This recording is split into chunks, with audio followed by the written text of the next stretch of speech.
days, Doc. Come on, boom. Like, you know, January had some jetpacks on its man. ass, and it just Yeah, took off and went, man.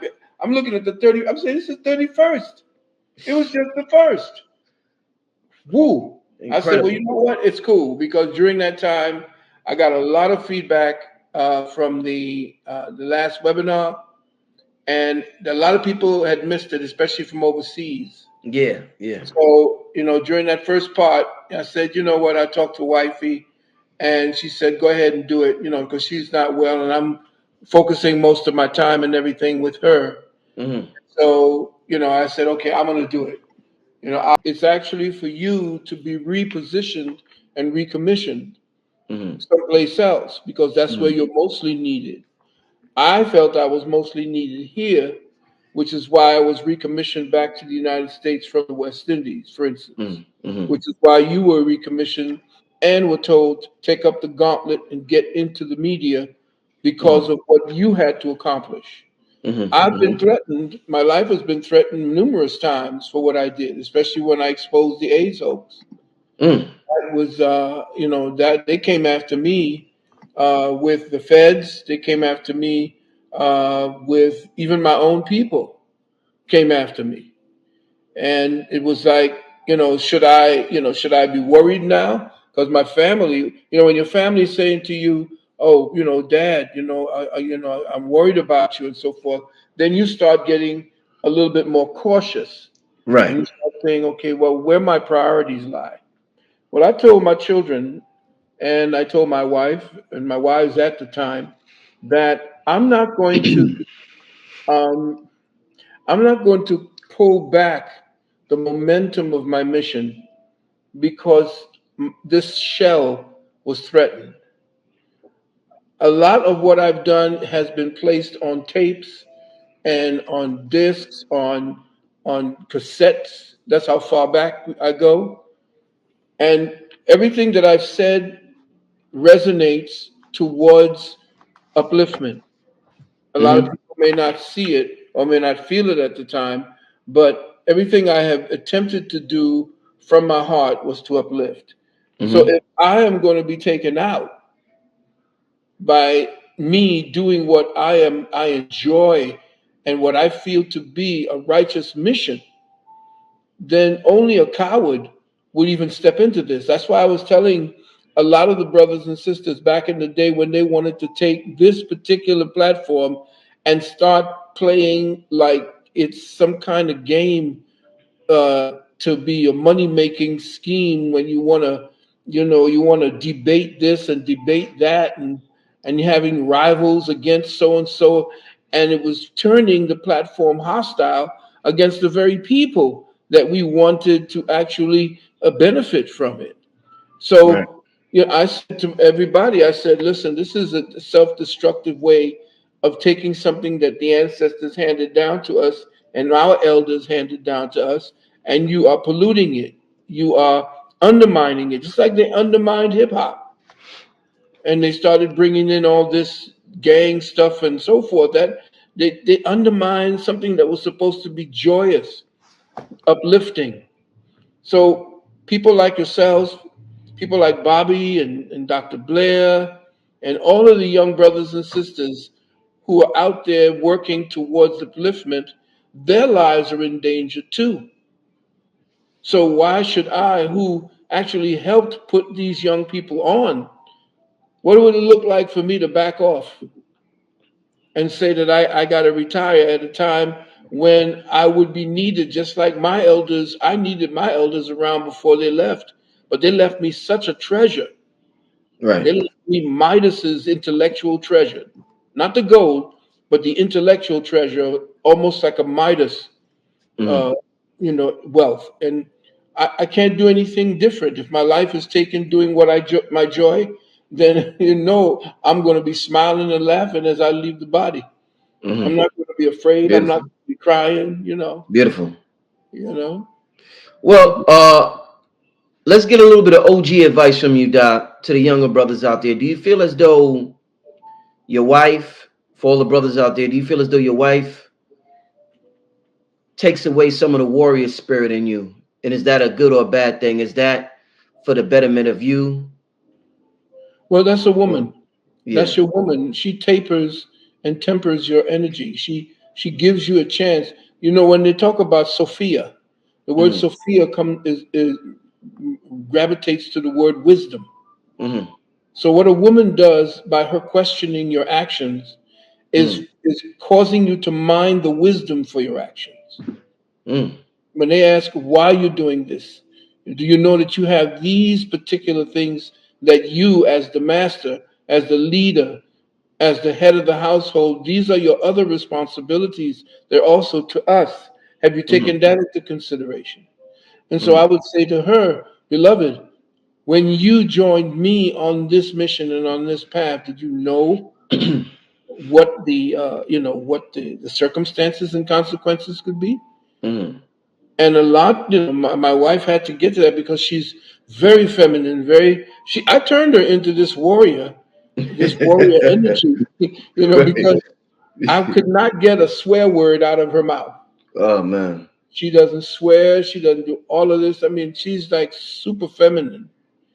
And in Mm-hmm. that super femininity, it calmed my beast. Mm-hmm. And it made me think twice about my other responsibilities, but I had to tell them I cannot be who I am not, or who I, not in my double negative. I'm saying you cannot make me not be me because I'm going to simmer. I'll be very hard to live with, you see, and you don't want me in a cantankerous, argumentative mood consistently when I could channel that into my book. I could channel that into problem solving for my people. And that's the beauty. You are a spark. You are that platform that allows people like myself and all the other brothers that you had at the beginning of the show with that incredible opening. All of them are, there's too many of us warriors. When one Mm-hmm. goes down, two is going to take its place. So Indeed. why should I worry about this shell? I have Mm-hmm. over 300 videos circling the planet right now. Mm-hmm. 300. Mm-hmm. And I have them coming from different parts of the world that I didn't even know existed. Mm-hmm. What is that worth? Mm-hmm. If I had to do it all over again, beloved, I better ask me, would you do it again? Yep, damn sure would be. But where do I Mm-hmm. start? I'm Mm-hmm. down. Mm-hmm. Indeed. Wow. It's interesting, Doc. You mentioned some of the speakers that I had in the beginning, the brothers. You mentioned the brothers and the warriors in the beginning. Right. If I could, if I look at all the brothers that's in the beginning, and this is Mhm. very interesting, including yourself. Doc is a musician. Dr. Phil Valentine is a musician. Brother Right. Rich is a musician, music Yeah. producer. Dr. Yeah. B. Serious is a musician, Yeah. music producer. Red and Blue Pill are musicians, poets, rappers, etc., Right. etc. Right. Seven Beaumont is a musician, music Mm. producer. There you go. Who else I had on there? Pretty much what I'm trying to say. I was just talking to a brother named Yaki yesterday. He was Hmm. telling me how his first passion before getting into this music, before getting into this information was music. He was a rapper. Right. Pretty much everybody I know that's in this information, first love was music. And they Right. sacrificed music to get into this information. And this is going to Mhm. lead me somewhere, Doc. Yeah. Michi Akaku. Do you know who I'm talking about? Michio Kaku. Yes. Yeah. So he talks on the internet about string theory. And he said when he talks about string theory, the universe is composed of these tiny little strings, what we call, I think, the electrons, or I hope I'm getting the name right, but they're Yeah. really tiny little strings, like a Hmm. guitar string, vibrating musical notes. Yeah. So he was talking about how the music is this cosmic symphony. Now I'm Yeah. thinking about him talking about the music is the universe, and you talked about this before, being a Mhm. cosmic symphony. And I'm thinking about everybody I know conscious, first love was music. Talk to me about string theory, music, and how we just naturally gravitate to be music artists. Because it's very interesting to me. Yeah. Well, what they speak about is the fact that the string theory is that vibrational tones start out, the mind of, let me just go back to the mind of the Yes, creator yes, emanates yes, outward.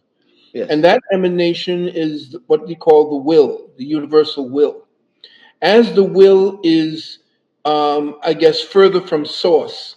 It begins to slow down and attenuate, and what is willed becomes manifest. Mm-hmm. That manifestation happens in the form of what they call strings. This is quantum physics actually trying to take musical notes and the flow of the waves of life, and then attenuating it into these fibers, Mm-hmm. these etheric fibers that they call the strings from the string. And remember, it's a theory, it's not actually something that is real. Mm-hmm. What they're trying to do is deal with metaphysics and put it into their own language so that they can actually own that particular scenario about what creation and what life really is. It's not what they think it is. It is a movement in the way that divine will, manifests itself through the individual components that constitute the one thing manifesting as the many.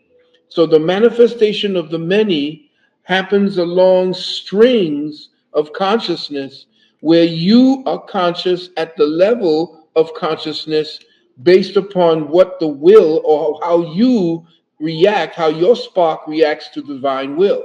So, Mm-hmm. divine will with you, for example, would have a certain resonance towards something that you feel you must accomplish. And that essentially was a contract or something that your spark was based in happening. And everything is nothing more than experience.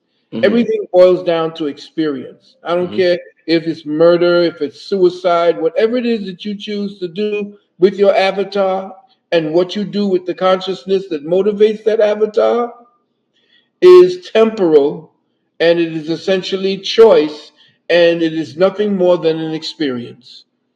It boils down to that. What we do while we're in the avatar is to elaborate upon our own individual and collective perception of what those strings are, individual strings are doing within us. And some of us resonate to certain strings where we collaborate and we become tribes, we become nations, we become man and wife, and so forth. And these have to do with the way that these strings and what we call strings, but what I call them are divine intentions. Mm-hmm. These intentions are essentially exists to manifest themselves so that the experience may become the feedback mechanism for the creator. So when they start talking about string theory, these quantum physicists essentially look at life as it's manifesting itself towards an effect. They never go back to cause. They Right. just tell you, well, Big Bang. All right, so if nothing existed, where did everything come from? So they say nothing was there, and all of a sudden, boom, everything was there. Nothing or something cannot come out of nothing. Everything pre existed. And that's why they can't figure out what the so called aspect of universal intelligence and God really is. Cosmic and so-called what do you call it? Science, the quantum Mm. science is only dealing with what it can see. It never goes back to a creative source. They block any reference to an intelligent source. Everything just comes out of nowhere. And that way they want to be the God that essentially is the one that dictates what reality is. Mm. But we already have that encoded in us if we just stop getting caught up in all the beautiful colors and every little thing we look under the microscope and see.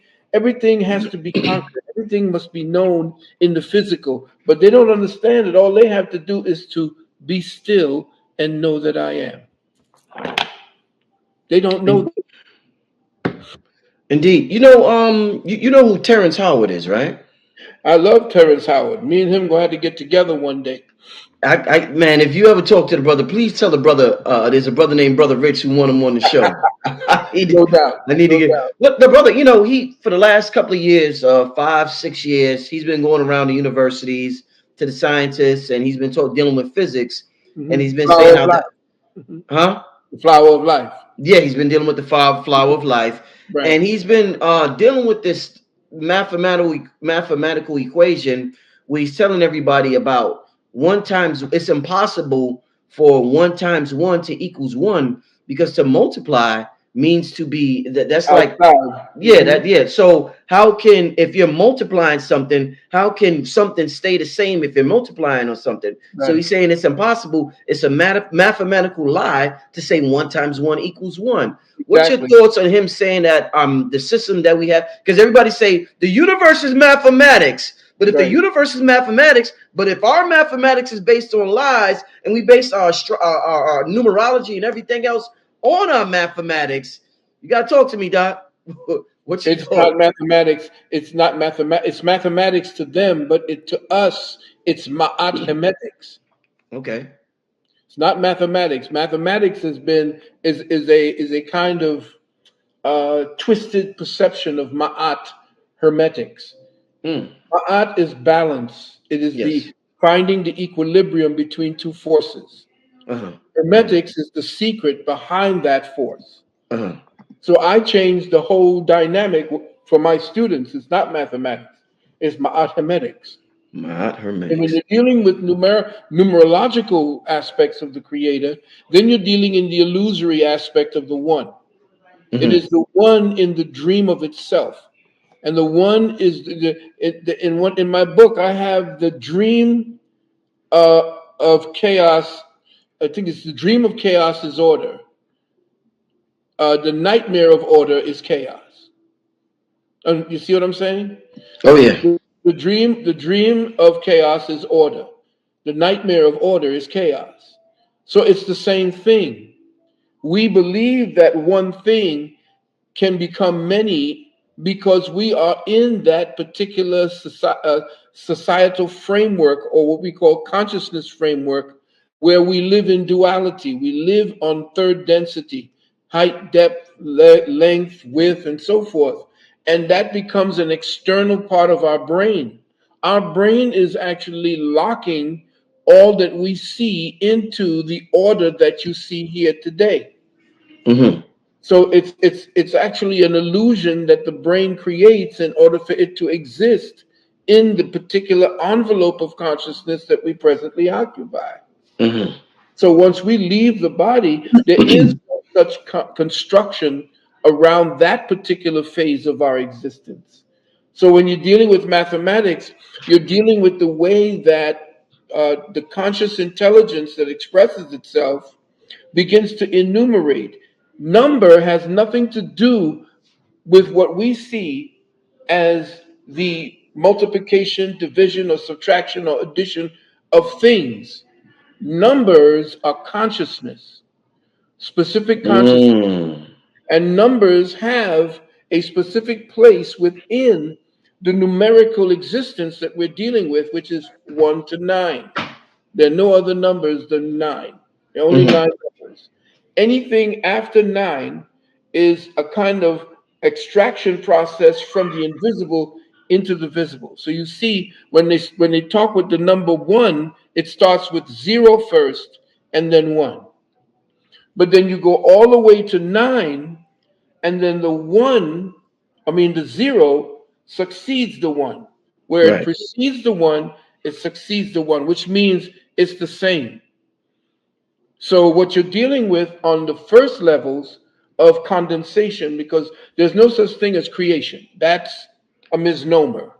Is Because as subtraction. you said, exactly, nothing goes outside of the creator. There's nothing outside of the creator. Mm-hmm. Everything is within the creator. So the 1 to 9 is a subtraction or a retraction process. Mm-hmm. That's that 1/10 that they talk about that we exist in, that the brain exists in. Mm-hmm. So mathematics can go on to infinity. And when you're looking at infinity, that's where mathematics come in. But when you're dealing with life and consciousness, then you're dealing with eternity. So Indeed. one is masculine, the eternity, and one is feminine, infinity. Mm-hmm. So infinity is a numerical progression that goes on forever. Hmm. Eternity is within the sphere. It's the sphere within which this particular mathematical process for existence exists. Hmm. I asked this question to Billy once, and I want to get your answer. I asked it to Billy Carson. I want to get your answer because you just talked about the brain creating this illusionary realm that we're experiencing right now. Yeah. And so, if the brain is creating this illusionary realm that I'm experiencing, and my eyes are, it's the only part of the brain that we can see. It's an extension of the brain. Hmm. My question to you would be: once the spirit leaves this body, I don't have the brain and I don't have the eyes no more. How can I view, let's say my son, let's say my woman, if they were only part of that avatar experience with the brain and the eyes? My Beautiful. brain created them. I don't have the Mhm. brain no more. How can I observe them without that part of the avatar? Residual ectoplasmic material. What does that mean, Doc? What does that mean? Come on, break this down. This getting good. Come on, Doc. This is getting good. Everything that exists has an auric field. Yes. And that auric field is your template, your physiology, and so forth. And depending on how strongly or how intensely you are connected to the physical, a specific template of that, an auric field can be seen of you. In other words, the eyes of the innocent can see you even after you've left the body because there's an ectoplasmic image of you that it eventually dissipates, of course, much like you see in the morning, you see dew, but after a while, when the sun comes up, it then dissipates. But your strong intention, for instance, when you pass away, you are seeing the sadness of the people who are lamenting your passing. Your intention, but from the physical memory that you've had of the aura, is there saying, I don't want to hurt these people. I want Right. to let them know I'm still here. I'm good. And so your intention to stay, little children have seen. I saw my grandmother Wow. when she passed. Hmm. I was at night, I was sleeping. I had to go to the bathroom. I got up and I went to the bathroom and the door wouldn't open. Hmm. So I'm looking at the door, and then there was a little crack in the door because the house was, old house, Hmm. and there's a little crack, and then you could peek in there to see if anybody's in there. Hmm. I saw my grandmother sitting on the toilet, and I said, "Oh wow, grandma's on the toilet," and I'm over here, beating her. Oh, and I went over to my mother. I felt in the thing, went to my mother and father's room, and I went to my mother. I said, Mom, I got to go to the bathroom," and she said, "I got to go." She said, "Oh, well, go ahead." I said, "Well, grandma's in there," Ooh. and she said, "What? Grandma's in there?" I Ooh. said, "Yeah, grandma. She's got the door locked. Grandma's in there." She went over there and opened the door where I couldn't open the door. The Hmm. light was on. She went over there, the light was off. Wow. A month later, we found out that she was in a coma Hmm. and passed.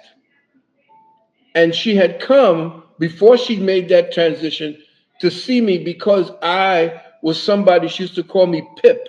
She used to take Hmm. the end of my name, Phil, Philip. She shrunk all the rest of them and called me Pip.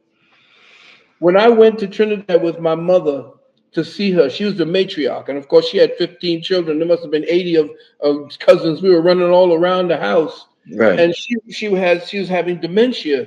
And when I went there, and I'm running around with my cousins, acting the fool. I must have been about 13 or 14, and everybody would go up to her while she was sitting there. And of course, one of my aunts was there to whisper in her ear, "Here's, this is who it is. This is Felix. This is Vince. This is Teddy. This is so forth."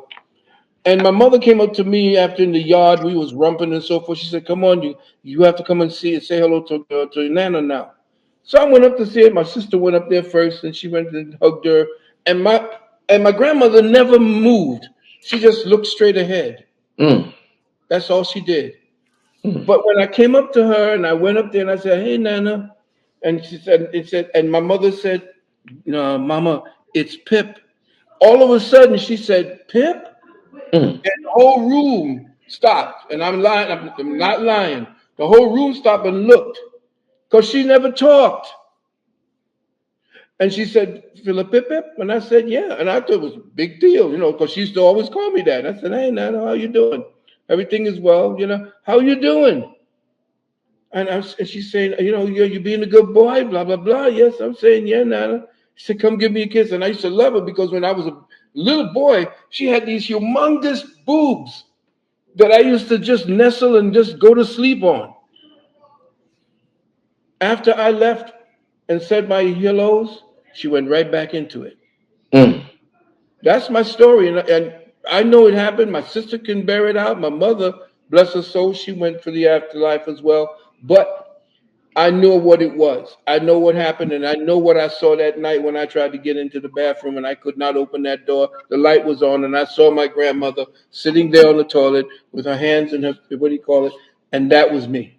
I said, no, there's definitely the soul can send itself to different places, and people have already claimed that right before someone has passed, or right when they did pass, they saw or heard from, or they saw their people, and they were talking directly to them.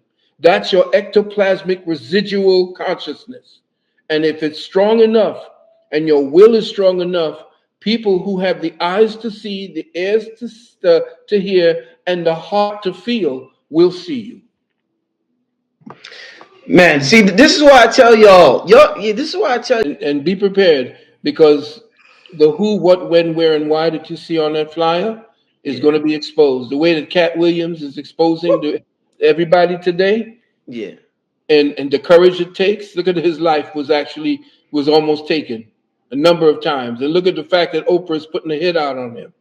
Look at all of the people who are now crying the Moody Blues because this man is kept righteous, didn't bend over for anybody, and now because they are calling him all kind of names and doing all the things that they did to undermine people, all of the people that you had all loved and everybody that you thought was the kings, and they did all the nah, it ain't like that.